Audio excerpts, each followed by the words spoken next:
Your question, the member from Pickering-Scarborough East. Thank you, Speaker. Welcome back. Thank you. Speaker, there's been a lot of talk about economic recovery and growth in Ontario, but it is unclear about how certain regions are faring.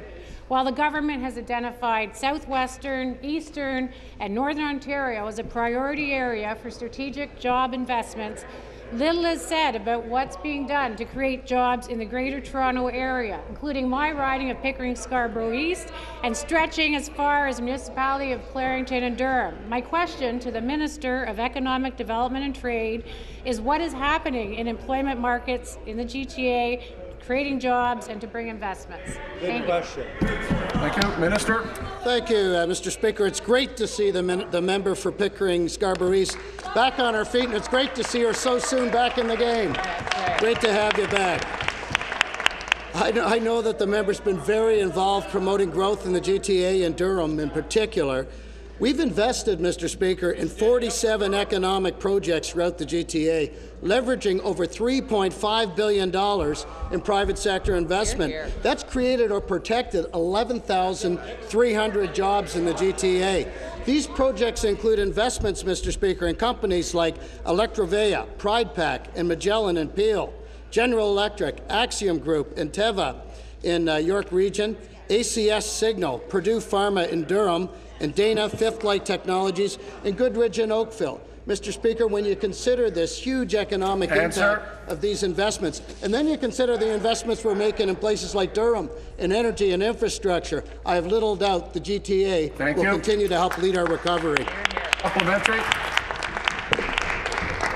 Speaker, I thank the Minister for his answer. The folks in my riding of Pickering-Scarborough East and all Ontarians are encouraged to hear the positive results that we're seeing from these investments that we've made in the GTA to create and sustain jobs. There's no doubt, Speaker, that the GTA is vital to the economic vitality of the Ontario economy.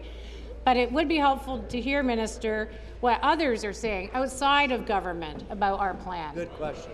Thank you. Minister. Thank you very much, Mr. Speaker. And I'm pleased to share with the member that many experts outside of government are recognizing the progress we're making.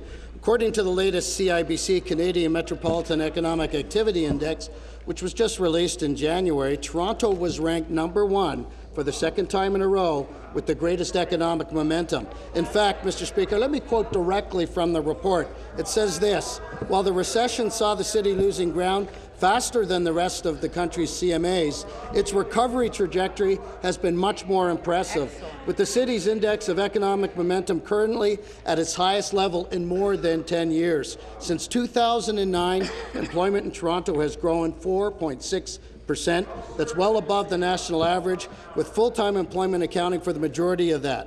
While there's still more work to do, Mr. Speaker, and we're eager to get on with it, the fact is we're on the right track, despite the challenges of an uncertain global economy. Question.